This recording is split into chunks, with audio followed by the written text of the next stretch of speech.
A real scientist, Dr. Michael Ostrom. Thank you very much. Thanks to Eugene Robinson and Kristen Welker. And the coronavirus is now the leading cause of death in Los Angeles County, surpassing deaths from the flu, emphysema, and heart disease. This according to health officials. But this as the county and the state of California are struggling to deal with the vulnerable homeless populations during this epidemic. There are close to 59,000 people experiencing homelessness in L.A. County alone, according to the annual count conducted in 2019. That's the second highest in the country. Joining me now is John Maceri, the CEO of the nonprofit The People Concern, which provides the homeless with interim housing, mental and medical health care, and much, much more. John, thanks for being with us. What are you doing to try to ameliorate the problem with such vulnerable people, the homeless population? Well, thank you, Andrea, and thank you. I appreciate you having me on this morning to talk about what we're doing.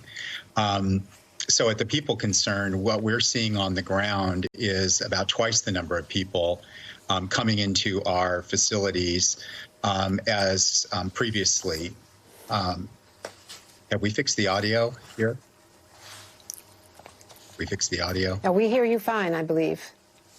Oh, okay. I'm sorry. I can't hear. I apologize. I can't hear it on my end. So we are seeing about 300 people a day, people experiencing homelessness coming to us for basic services such as food, clothing, showers, access to hygiene products.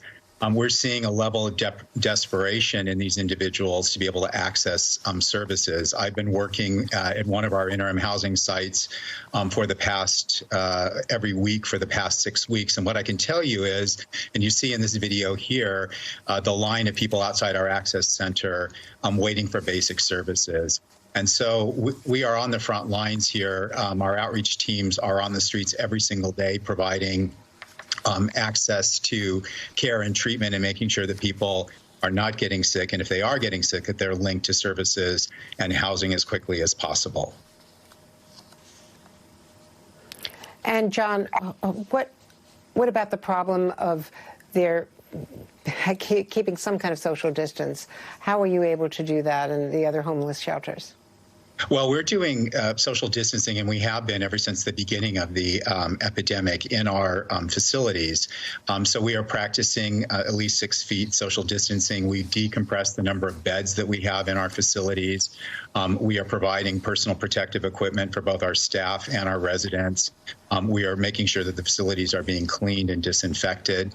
But there is a real challenge with that because this requires resources. And I think one of the concerns that we have, and we are very grateful for all the stimulus money that's coming to state and local governments, but essential service providers like The People Concern are doing this work on the ground every day, and we are having real challenges with making sure that resources are being coming to us directly in this fight. And so one of our appeals to our congressional delegation going forward, and I believe Speaker Pelosi is going to be on your show shortly, is that I hope that Congress will consider the essential work that providers like The People Concern and other organizations like ours across the country, this is happening in cities all around the country, are doing this frontline essential work in terms of bringing people inside as quickly as possible, providing health care, providing basic services, and we need help and resources now.